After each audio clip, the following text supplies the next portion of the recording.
Pemerintah melalui Menko Maritim dan Investasi Lut Bin Sarpanjaitan menyebut varian Omikron sudah menyebar kemana-mana dan ada di tengah publik. Namun pemerintah juga meyakini sudah siap menghadapi penyebaran varian Omikron dibanding varian yang lain pada sebelumnya. Kasus varian Omikron pun terus bertambah. Bagaimana mitigasi yang harus dilakukan pemerintah di saat angka kasus aktif terus meningkat? Kita akan bahas pada malam hari ini terkait dengan penyebaran Omikron bersama dengan Pak Diki Budiman, epidemiolog dari Griffith University. Pak Diki, selamat malam, apa kabar Pak?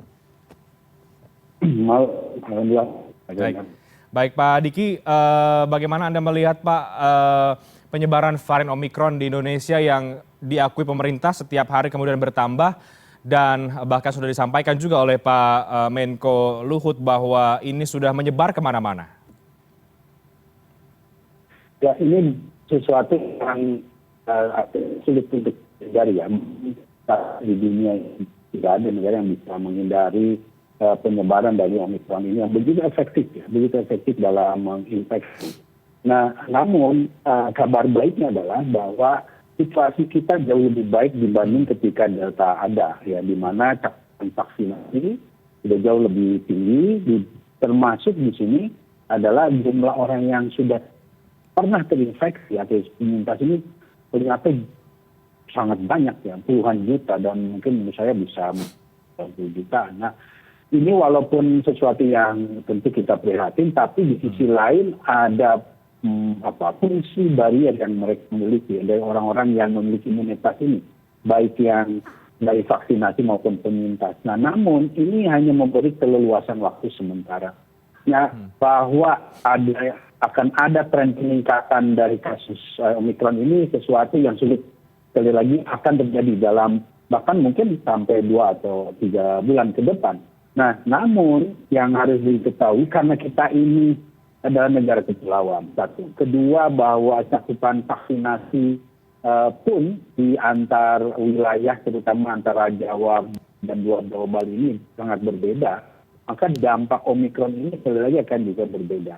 Namun satu hal yang juga selalu saya sampaikan dari tahun lalu, ya, bahwa akan ada potensi gelombang 3, itu sesuatu yang sangat besar kemungkinan terjadi. Namun tentu saat ini masih moderat, ya. Nah, namun dalam hal ini mitigasi yang sangat kuat terus kita lakukan. Dalam hal ini kita akan melihat bahwa dampak dari Omikron ini akan harus kita hindari dengan cara akselerasi vaksinasi. Salah satu yang juga saat ini akan pemerintah lakukan adalah booster. Dan booster ini harus segera diberikan pada kelompok rawan, bukan pada populasi umum, tapi pada kelompok rawan. Karena apa? Karena seperti hanya kita belajar dari negara di Eropa, Amerika, dan termasuk di sini Australia, dampak terbesar dari Omikron ini akan menimpa tentu terutama pada orang yang belum memiliki imunitas, artinya belum divaksin atau belum terinfeksi. Nah, ini jumlah yang cukup masih signifikan penglihatannya di Indonesia. 20-an% setidaknya dari masyarakat kita ini belum memiliki imunitas sama sekali. Dan ini jumlahnya banyak, ya. Kalau 20% Indonesia itu lebih dari 30 juta. Nah, ini yang harus kita segera kejar. Nah, karena ini akan bisa membebani fasilitas sosial. Kemudian juga yang populasi rawan lain adalah para penyintas maupun para penerima vaksin yang sudah lebih dari 6-7 bulan. Mereka seperti halnya yang terjadi di Eropa, Amerika, atau termasuk di sini, adalah mengalami penurunan imunitasnya. Dan ini akhirnya dapat menyebabkan terjadinya beban, atau karena mereka dengan mudah dapat terinfeksi dan menjadi beban fasilitas kesehatan. Nah, ini yang akan terjadi. Namun, sekali lagi dalam konteks kita, walaupun ini terjadi peningkatan di masyarakat kasusnya, tidak serta-merta sekali lagi. Bahkan ketika di atas sekalipun, kita tidak serta-merta melihat 500.000 kasus dari tidak, karena kapasitas kita tidak sebesar itu dalam melakukan tes. Tadi Bali dengan 10.000, ya, saya kira tidak cukup begitu, ya. Tapi secara nasional kita nggak punya kemampuan melakukan tes sampai 500.000 itu, kita nggak punya. Apalagi saat ini Omikron ini mayoritas ditandai atau memiliki gejala yang sangat ringan ataupun disebut dengan mild. Tapi ini bukan berarti virusnya ini ringan, tidak. Tapi karena kita memiliki jauh lebih banyak orang yang punya imunitas dalam hal ini terutama untuk dari vaksinasi atau terinfeksi dan divaksin. Nah, sehingga ini jangan sampai mengaburkan definisi bahwa dianggap bahwa udah Omikron ini sudah menjadi masalah. Oh, tetap masalah. Ya, ya. Sekarang India itu Bang Herat sekarang mau lockdown. Akhir minggu ini akan lockdown karena terjadi peningkatan yang luar biasa. Kemudian di negara-negara Afrika dan Afrika Selatan itu angka kematiannya meningkat karena mereka banyak yang belum divaksin. Nah ini artinya harus menjadi kewaspadaan buat Indonesia dalam hal ini bisa melakukan mitigasi. Baik. Nah, bicara soal mitigasi, Pak Diki, kita melihat sekarang kan pemerintah dalam menghadapi varian Omikron tampaknya cukup percaya diri begitu ya dibanding ketika menghadapi varian Delta. Beberapa pemerintah daerah juga sudah menyiapkan langkah antisipasi dan juga mitigasi, memperkuat vaskes dan lain sebagainya. Nah, Anda melihat mitigasi seperti apa yang memang harus diambil oleh pemerintah kita untuk bisa menghalau penyebaran varian Omikron lebih banyak lagi? Beberapa diambil kebijakan misalnya soal aturan karantina dan lain sebagainya. Tapi apakah sampai di situ atau menurut Anda memang perlu ada mitigasi yang lebih kuat lagi untuk agar kita tidak terjadi penyebaran yang masif seperti yang terjadi di negara-negara lain yang saat ini kasusnya meningkat? Ya, pertama komentar yang memang saya melihat ada percaya diri tentu penting ya, percaya diri untuk atau optimis dalam menghadapi satu masalah. Tapi kalau berlebihan ini yang berbahaya ya, karena kesalahan dunia ketika menghadapi pandemi COVID di awal-awal tahun 2020 adalah selalu meremehkan atau terlalu percaya diri berlebihan. Dan ini akhirnya membuat kita akhirnya telat dan akhirnya abai ya. Karena sifat optimisme ini juga salah satu riset bahkan menunjukkan bahkan melebihi pada akhirnya pengabaian atau akhirnya tidak kuat intervensinya. Ini yang saya kira harus diluruskan dan diperbaiki. Selain itu masalahnya adalah saat ini sudah muncul lagi tanggapan kita masuk fase endemi, kita sudah mulai terkendali dan lain sebagainya. Untuk diketahui COVID-19 ini apapun variannya itu nggak bisa dipisahkan, nggak bisa dipisahkan. Artinya mau Delta, mau Alpha, mau apalagi sekarang Omikron.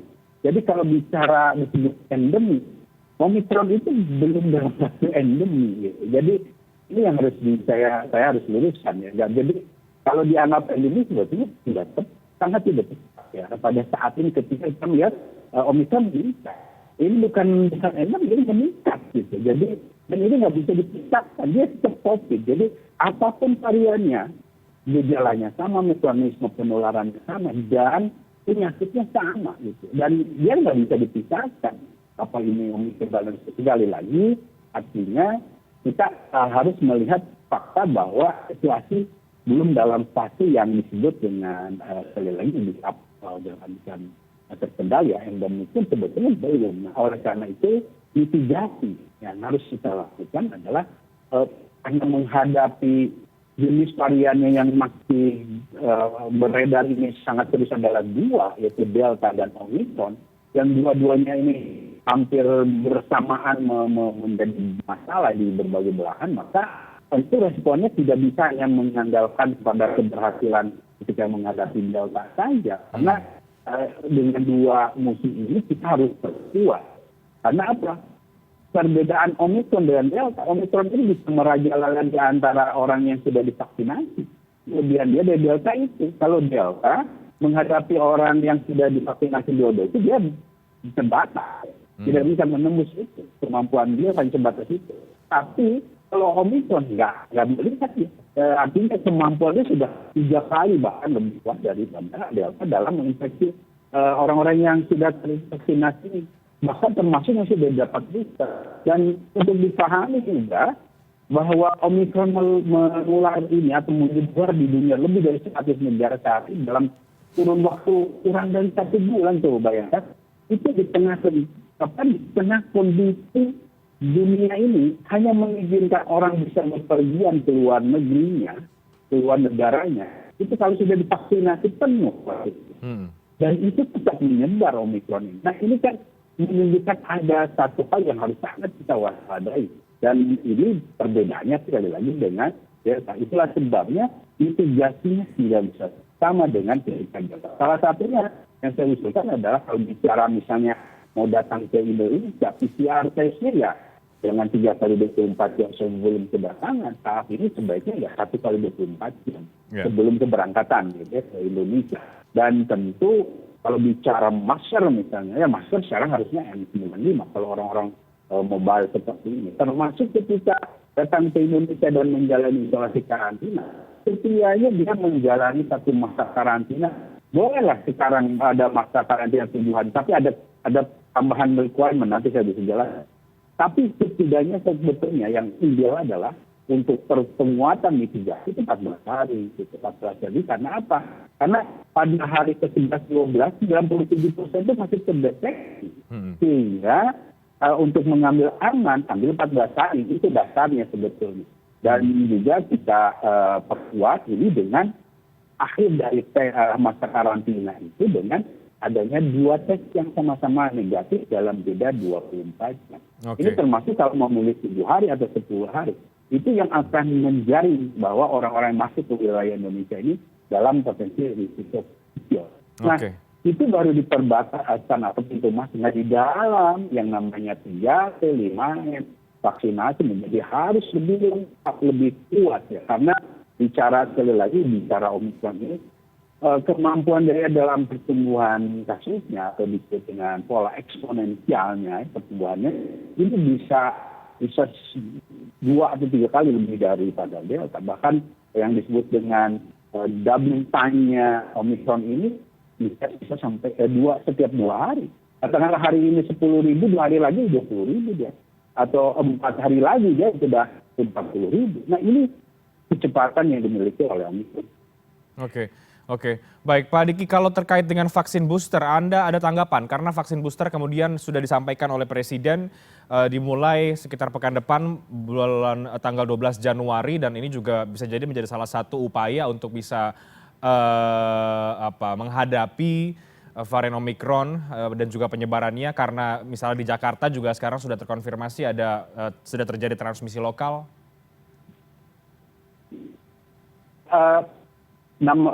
Program vaksin booster ini sebagaimana saya usulkan bahkan sejak September lalu ya 2021 ini menjadi satu upaya yang juga masuk dalam strategi tadi Bang Rehat, mitigasi kita ya, terutama karena begini, kita memiliki populasi yang rawan atau disebut dengan berisiko tinggi ya, yaitu baik karena pekerjaannya baik juga karena kondisi tubuhnya. Nah, pekerjaan ini antara lain ya tenaga kesehatan, termasuk orang yang kerja di imigrasi, pintu masuk negara, termasuk petugas yang di kebersihan di fasilitas hotel karantina dan lain sebagainya. Termasuk yang berisiko karena kondisi tubuh, yaitu karena usia, karena juga dia komorbid, disabilitas dan lain sebagainya. Nah, ini masuk kriteria yang harus diberikan booster karena saat ini ada berbagai studi itu angka yang sama hampir menunjukkan bahwa setelah 5 bulan menurun fungsi proteksi atau imunitas England. Oleh karena itu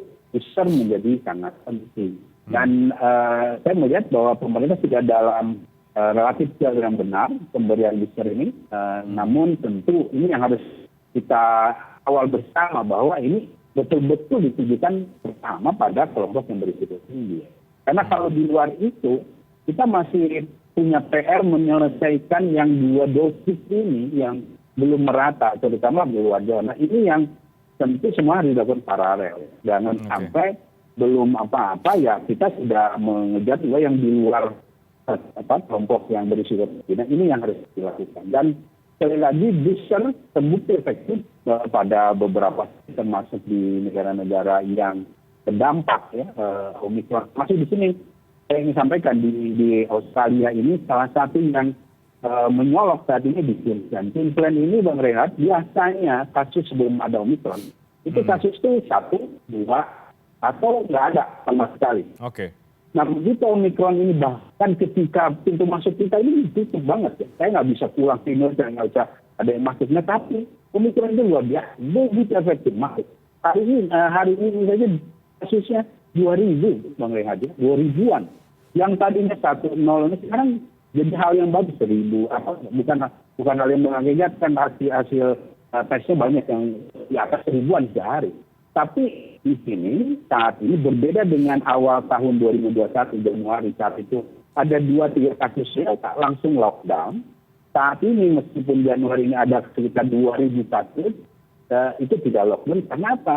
Karena cakupan vaksinasi dan booster yang sudah cukup memadai. Nah inilah kenapa penting sekali vaksinasi di sini kan sudah 90% dosisnya, boosternya juga sudah mulai merangkak ke arah 30-an atau 40%. Oke. Nah ini yang artinya sama harus lakukan di Indonesia. Oke, baik. Jadi terakhir Pak Diki, di antara semua langkah dan juga kebijakan yang diambil pemerintah, melihat mengantisipasi penyebaran varian Omikron ini, pemerintah tampaknya memang perlu untuk lebih sering lagi mengevaluasi ya. Mungkin setiap minggu apa kemudian dari angka-angka penyebaran dan juga penambahan kasusnya, ini penting sekali untuk mengevaluasi secara berkala. Ya betul, dan jangan bahwa peningkatan utama kota-kota besar yang memiliki kemampuan testing yang cukup besar. Ya. Jadi jangan kaget kalau misalnya Jawa Bali lagi meningkat lagi kasusnya. Ya karena memang di situ kapasitas testingnya. Nah, namun untuk di kita bukan berarti di daerah lain tidak ada ya. Karena sekali lagi ini didominasi yang tidak bergejala. Oke. Selain itu yang juga harus antisipasi dan mitigasi oleh pemerintah adalah saat ini saya kira perlu di setiap puskesmas itu ya ada yang disebut dengan dari awal pandemi saya sebenarnya sudah mengusulkan ada namanya klinik demam atau klinik apapun ya yang bisa menjadi wacana atau tempat bagi masyarakat untuk berkonsultasi karena yang terjadi di banyak negara sekarang ini yang akhirnya membebani vaskes atau rumah sakit padahal gejalanya ringan tapi datang ke sana. Nah ini yang harus disiapkan dari sekarang untuk mencegah luberan dari orang-orang yang hanya untuk berkonsultasi atau hanya merasa gejala ringan. Ini yang nanti bisa mengganggu sistem layanan kesehatan untuk penyakit-penyakit lain. Oke, baik. Mudah-mudahan kita terus mengawal bagaimana kebijakan yang diambil pemerintah dan mengingatkan semua pihak untuk tetap waspada menghadapi pandemi COVID-19 dan juga ancaman penyebaran varian Omikron ini. Terima kasih banyak Pak Diki Budiman, epidemiolog dari Griffith University sudah bergabung bersama dengan kami pada malam hari ini. Selamat malam, sehat selalu Pak Diki. Selamat malam.